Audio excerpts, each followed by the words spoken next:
Hi, for those of you who haven't seen any of my videos before, my name is Simon and I'm currently studying for a PhD in climate physics at the University of Exeter. Now, before I came to university and I made physics my thing, at school my thing was public speaking. I did a lot of competitive debating and after dinner speaking and I won some awards for both. I thought that this was a skill set which a lot of people don't have and often they want to have, so I thought that I'd try and do almost like a video textbook on the subject and try and get my thoughts down in some form or other. I've done a video like this before. If you haven't seen that, that's my How to Study Effectively video. A link to that will be in the description. What I've done is split the skill of public speaking down to 3 P's. Preparation, performance, and practice. And we're going to go through each one of those in turn now. So the first P is preparation.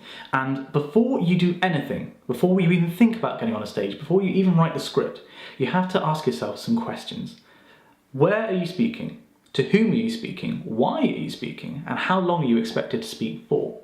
Now, your answers to those questions are going to determine everything that happens subsequently, so think carefully about them. I'm trying to make this video as general as possible, but with a slight emphasis on speaking to persuade or inform, like in competitive debating.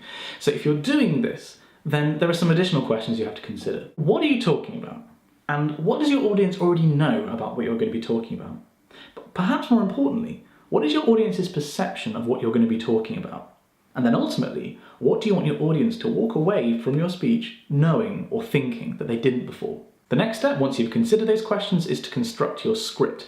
Now, a script can vary wildly in format depending on what you're doing. If you're giving a eulogy or if you're speaking after dinner, it's going to be very, very different from if you're speaking at a competitive debate. If you are speaking to persuade or to inform, then there's a very general format which you can follow. First, have an introduction to your speech, then make the main points of your speech, ideally 3, though I'll come back to that, and then a conclusion at the end. Or, more simply, tell people what you're going to tell them, and then tell them what you've told them. Aiming for 3 main points, ideally in a short speech of say 5 minutes, is ideal because that's a good amount of information to make, and also a base of all of triplets. Generally, if you use 3 items in a speech, that could be 3 points, 3 nouns or 3 adjectives, one after the other, then it makes for a nice sentence to listen to, like I just did then. When you make your points, don't just state something, don't just say a point. It's important to say your point and then back it up with some evidence. So, for example, I might say that the University of Exeter cares about its students, and I might back that up by saying, for example, in the past couple of years, they've spent £380 million on new facilities for students. Then I could follow that up with a second part to the argument, for example, and this is netting them more and more of the best candidates in the country, elevating them to 7th in the Times UK Universities table. Now, these 2 points of using triplets and using a point followed by evidence you might be familiar with from essay writing. Now, a lot of the techniques do carry over from prose or essay writing into script writing, but be wary. I'd recommend that you read out your script as you write it, because something can look fantastic on the page, but just sound a little bit odd or stilted when you say it out loud. 2 final points to consider in preparation. Firstly, think about how much humour would be appropriate for the speech which you're giving. I personally like to use quite a bit of humour. I spread it pretty evenly throughout any speech which I give, if it's appropriate. It gives people something to kind of fall back on, especially if it's a heavy topic. It's quite nice just to have some light relief, and it also drags people back in who stop listening. Secondly, try to incorporate some callbacks or call forwards into your script. That's when you make reference to something which you're going to say or something which you have said in the past. Or better yet, something which has happened at the event you're speaking at, say something someone else has mentioned, though that's more appropriate in the next section, performance. Now, my personal approach to public speaking is that it is a performance like any other, like acting or music or dance. In those performances, you're not truly yourself when you're on stage, especially in acting. You adopt a stage persona, which can be very dissimilar from yourself. In public speaking, I think the key is to make a stage persona which is almost the same as you, but to be that little bit more persuasive, that little bit more convincing and articulate. And the point of the mask isn't so much for people who are listening to what you're saying, it's more for yourself. It's more to convince yourself that it's not actually you on stage, you're not vulnerable, it's this persona which you've constructed. Now, it's very easy when doing this to come off as sleazy or cliched or fake, and that's something which you should take great pains to avoid, and it's most easily done by being genuine, by just being yourself. So I'm going to break down the performance aspect of this video into 3 subsections: your physical performance, your vocal performance, and your delivery of the script. Physically, Firstly, consider what you are wearing and how you look. People judge on appearances far more than they're ever willing to admit, in my opinion, and they're more likely to believe what a well-dressed person has to say than a poorly dressed person. So think about the attire for the event you're speaking at and do it well, or maybe even step it up a notch. Look smart, look clean, and look natural in what you're wearing. Secondly, stand up. Never speak sitting down unless you absolutely have to. Standing up straight allows you for better breath control, better voice projection, and it makes you look better. So, stand tall with good posture. Thirdly, consider how you move your body. A very common problem is to use your hands too much and articulate every single point. But using your hands sparingly to emphasise key points is exactly what you should be doing. But waving them around all the time is overkill. So if you're speaking a lectern, I'd recommend that you make your default hand position to put your hands on the lectern. That way you're not quite so tempted to wave them around. Also, if you are speaking to a large crowd of people, make sure that you turn your head. Make sure that you look at everybody in the audience. Almost think like you're a fan in a room, so that nobody who's in a large room feels left out. Maybe dwell on some places for a little bit longer than others, but then always keep moving your head so nobody feels left out. Also, if you're feeling nervous, then a tip which might help you: plant your feet thoroughly on the ground. So make contact with your big toe, your little toe, and your heel. Then stand up straight, keep your core tight, and you should feel like a mountain. Though, do move your feet from time to time. You don't really want to stand sort of in one spot for the entire time. Next, your vocal performance. First of all, it is incredibly important to vary the pitch, speed, tone, and volume of your speech depending on what you're talking about. You might slow down and get softer and quieter if you're making an emotional point. Or you might speed up and get slightly harsher in tone and then maybe speed really quite quickly so people have a full sense of security before you slow down and you deliver a really hard point to home. Doing this makes you a lot more engaging and interesting to listen to, and it adds an extra layer of structure to each of your sentences, particularly if you vary your pitch. Secondly, silence is an incredibly powerful tool when used sparingly. A well-timed pause can add emphasis, draw people in, and lead to a heightened sense of anticipation. So think carefully about where you're going to put your pauses. Thirdly, and this might sound a little bit odd, but be in control of your mouth. Good pronunciation and articulation are very important. And that doesn't mean you have to speak the Queen's English and correctly enunciate every R and T. You just have to be understandable. It should never be a struggle to understand what you're trying to say. So if you're feeling nervous, then slow down a little bit. Some people tend to speak very quickly when they get nervous. So slow down slightly, think about your articulation, and make sure that people can clearly understand what you're trying to say.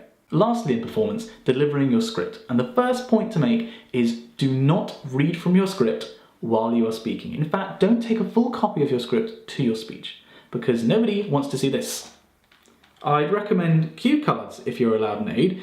Even if you don't use them, they can be comforting, and on them put the key points of your speech, key statistics maybe, and if you're giving a PowerPoint, maybe one card per slide. It's an awful lot better than doing that.